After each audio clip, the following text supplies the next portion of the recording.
people ask me, well, how do you get started writing your book? And I said, I had a nice business designing and fabricating window treatments until I developed a trigger finger, as she was mentioning. And I went to a doctor, and she severed the nerves that went up my hand. And it's my right hand. I always say I would have given my right hand if she would have messed up my right hand, but messed up my left hand. Anyway, I had to go to a doctor. My husband, we went into Barnes & Noble, trying to find a doctor that was experienced in hand and nerve repair. So we found a doctor down at Duke University with top doctors, and I took the book over to my husband. This is where I want you to go. So we went down there to Duke University, and he looked at my hand, and he says, well, it could be scar tissue, or she could have severed the nerve. So he said, what do you want me to do? And I said, I want you to fix it. So he said, well, I'm not going to want you to, I don't want you to come back all the way from Michigan. So if you can be here first thing at 6 o'clock in the morning, I'll fix your hand for you. So he was quite upset when he went and told my husband that the doctor had severed 4 of the nerves that went up my right hand. So it's still not right. I couldn't go back to my business decorating and doing window treatments. So I decided to take up my typewriter, do finger therapy, and then I thought, well, I must write my book. I had many years ago went into Simcoe, and I very brazenly went up to Children's Aid Society.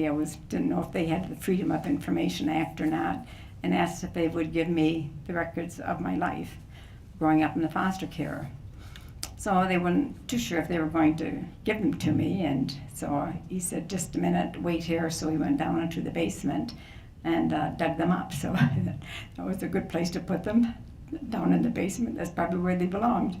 So anyway, he gave me he said, I'll have to mark out all the names of the foster care parents that you lived with. I'll black them all out, and then I'll send this to you, get permission from the government to send them on to you, and you should get them by post within a couple of weeks. So sure enough, I did get them in a couple of weeks. I was quite surprised. But he had blacked out all the names, and it really made me chuckle, because did he think I wouldn't remember those people that we lived with? I don't think so. Those are the names you'd never forget. So anyway, that's pretty much how my story began. And I went to, and I wasn't used to writing, so I decided to join a writers club, and I went into Barnes & Noble, and I saw this little flyer for the Deadwood Writers Club. And I thought, well, I'll join this club, and they can write, and they can critique my chapters and give me any hints on how to write, do things better. And so one fellow there, he says, Bonnie, he says, you know what, just take the reader by the hand and lead them through your life as a little child. And that's exactly what I really tried to do. I said, that's what I wanted to do. And I think I accomplished it pretty much. I just took the reader by the hand. Many people have written to me and said, I felt like I was right there holding your hand throughout the whole book. So that was made me feel pretty good to receive letters like that. And I've received so many. I'm just awestruck by the amount of letters that I've received from people. One woman said that her husband had committed, she was a nurse in Toronto, and she said, I read your book, and my husband committed suicide a year ago, and just reading your book has given me the inspiration. If you can get on with your life, I can get on with mine. And another little girl wrote me, and she said, I'm in my last year of foster care, and I've read your book, and just reading your book, I feel like I've got someone holding my hand now. I want to just go over a few, since a lot of you have read my books, I just wanted to go through a few little tidbits here and there about my life growing up. We were so hungry at times when my sisters and I would walk to school through the fields. We had the old Lee Pages muesli bottles. Do you remember those with a nipple on them? I was so hungry, I would suck that all the way to school. And my sisters would often tease me that you're going to get stuck up, sucking on all that glue. Now they sniff it, so. Yeah, right. And one time Betty and I were, when we first moved in with the Bender family, one of our jobs was he dropped us off at a farmer's house and he gave us these big pitchforks, and we had to cock these hay into and had piles. And it was like they were in long rows, and so we had to take the pitchfork and put them in piles. And Mr. Bender, as he went off to go to Port Rowan, where he used to go and drink his beer, he said, "Now you better get it done. I want all this done before I get back, or you're going to get fired." Well, you can bet we worked like the dickens, because we were sure that if we didn't get that done, they're going to put us on one of those haycocks and they're going to set fire to it. We really worked. And I would go online one day. My mother had, unbeknown to me, she had 5 more siblings after we were taken away from her. My sister and I were 4, Gina and Joan were 6, and our brother Bobby were 9. When the Children's Aid drove into the car and snatched us and took us away from our mother. And I would receive a letter from Diane Kenline, an email one day after the book was out, and she would tell me a little bit about her life. And she said, "Well, what I really want to tell you is that I've read your book, and I want to tell you that I am your niece, and my father is your youngest brother, Joe." So that's the first I knew about Joe. So after that, with her, after that, she would get the family together to meet. I would meet with I had another sister and 3 more brothers that I had not met yet. So we got the family together, and as you'll see up there is that memoir, Unites Kin. So I did find the rest of my family, and I still have one brother that I'm looking forward to meet that I've not yet met.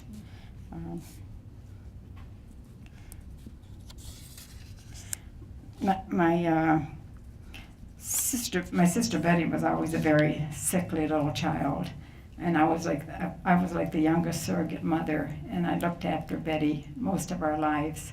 And once they were in grade 9 or grade 10 in high school, and they separated us for the first time and took me away from her and left her at the one home that we were at. And she ended up emotional wreck in many hospitals and throughout Canada, Sick Children's Hospital, because she had never, I was her mother. And it was like she was being taken away from her mother all over again. And it was a sad, sad turn of events. But she finally came out of it, met a nice man, and was married.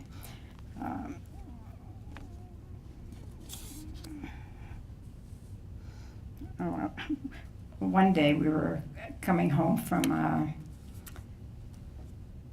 Michigan, and we stopped at a little liquor store in Canada. It's under control of the government because someone wanted us to pick up some cherry whiskey or something they couldn't get over here. So I'm sitting in the car, and I'm watching my husband. He's coming out of the store, and he's carrying a box. He's helping another fella carry a box of beer. And so he's putting them in the trunk. I said to my husband, "Who was that fella that you're helping?" He said, "I don't know. He had 2 cases of beer and he needed some help, so I just helped him." I said, "Well, ask him what his name is. I think he's my brother." He says, "What makes you think he's your brother?" I said, "Something about his eyes. He has my eyes." So he says, "So you're crazy." And I said, "No, please ask him what his name is." So he took my word, and he went over to him and he says, "You don't happen to have a sister named Bonnie, do you?"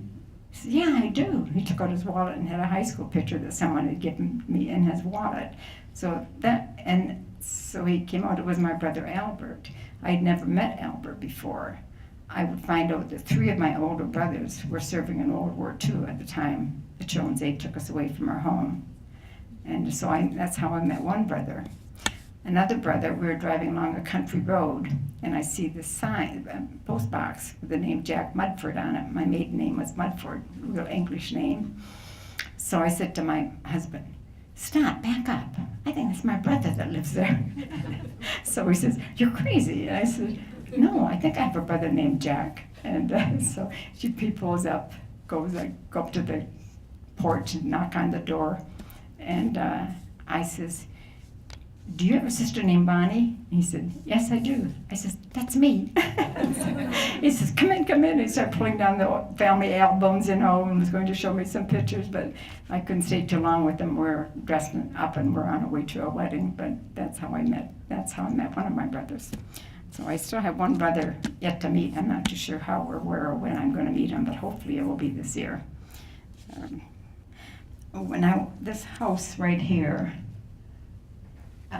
was the Bender family house that we grew up on. My sister Betty and I actually helped build this barn and put the roof on it. Up here, those windows were the bedrooms that we were locked in for about 7 years of our life. Never even knew, when they took us away from there, never even knew what the rest of the inside of that house looked like. Never had one meal with the family. The door was locked. We had to knock to get in and out of our bedroom doors, and or to get in and out of the house. We never had one meal with all the times that we lived with that family. And many times our sandwiches and that would sit on the bottom steps for us to come and pick up. That was not a good home. And I worked very hard. The family took us and my sisters. They found my other two sisters, and that was the first time we had been together. They took us mainly for the work that they could get from us on the tobacco farm and the money they could get from the social services. That's all we were for, strictly for labor and the money they could get from us. After they took Gina and Joan away, Betty and I would stay for 1 more year, and then they took us away. Then they sold the farm once we got into high school. They had no need for us anymore. They had made a living off of us and sold the farm and bought a little house.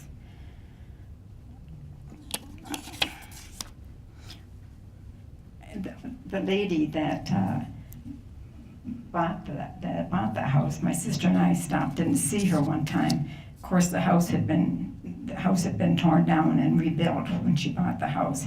They lived in it for a few years, but she still had the picture of the house on her wall. And so my sister asked for a picture of the house, and that's how I ended up getting it.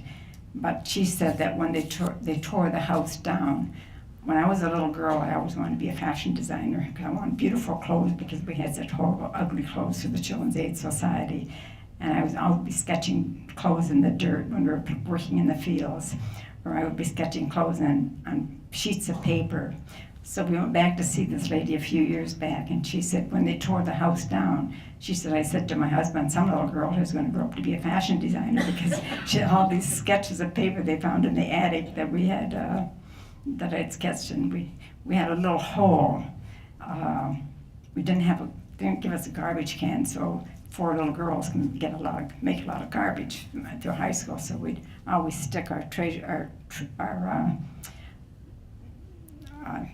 junk and scribbling paper and everything. We would slide it through a hole that went into the attic, and she never gave us anything for our garbage, and we were always too afraid to ask for her. So when the roofers came one day and took the roof off the house, we were coming home from school, and all across this yard, all we could see is white. And I said, oh no, we didn't know at that time whether we should just run away or what to do. We were so frightened because we knew we were in for a very bad beating, which we did get after we picked up all the paper. So I want to read you some statistics here that always bothered me. Did you know that 8 out of 10 children, roughly 25,000 that come out of the foster care each year, 8 out of 10 of them will end up either on the streets, in jail, or dead. 5 out of 7, I think you know this one, 7 children die each day in the United States from child abuse. Child welfare agencies report that at least 695,000 children are abused or neglected in the United States each year. And of the 21 developed countries in the world, we are only number 20 when it comes to looking after the welfare of our children. I mean, that was cited, I think, by UNICEF to Colin Powell's, who also take in foster children. And so those are some pretty heart-rending statistics. These, on the cover of my book, these little ribbons, these indicate my 4 sisters. And where we got those ribbons, we used to go back, the farmers used to take the garbage back into the woods. And one of our biggest delights was going through all the neighbors' garbage, trying to find what little trinkets we could find, because we had nothing, no bobby pins, nothing for our hair, absolutely nothing. No toys to play with in that room, just a bed to sleep on. We even ate in our beds. And so we found those ribbons in the garbage dump. And we washed them out in the creek, bought them up and ironed them on the stovepipe. So now we had ribbons for our hair. So when I went to get my reports from the Children's Aid, I was a little intimidated. I didn't know if they would give them to me or not. And so I talked a little while with the man, and I told him a little bit about our life, and he says, well, I don't know if we can find the files or if we would be permitted to give them to you. I'd have to check. So he did find the files, and blacking out the names, as I told you before, of all the foster parents that we lived with. And about 2 weeks later, I did receive it in my post box here in Michigan. And so I took the file, and it was in a big brown envelope, and I set it on the table, and I looked at it for some time. I didn't know whether I wanted to find out what was in there, if I just wanted to leave well enough and know. But anyway, I decided I'm going to open it. So I grabbed a knife and from the butcher block and made my way back to our bedroom and sat on the corner on the floor and took the contents out of the envelope. And that Betty's records were in there too. So I thought, well, that was nice. I got 2 of them. So that helped me with writing the book too. And I referred to it often when I was writing the book. Some of the horrible things that were told to the foster children about our behavior and our emotional problems and how we were boy crazy and didn't do as we were told, and just all kinds of lies that this one family told about us. And I mean, I just cried. I just, how can they do this to us? So I guess with that in hand, I decided someday I'll set the record straight and tell my story. When my book was finished and I finally gave it to my 3 sisters, they were so delighted. They hugged it to their chest and said, our book is out, how great our book is out. It was such a catharsis for them. And after they read the book, they said they couldn't go anywhere where people would come up and say, I'm gonna give you a hug, I'm gonna give you a hug. So it was very, very nice for them. I think it gave us all a very good feeling to get our story out and the truth known about what happened to us.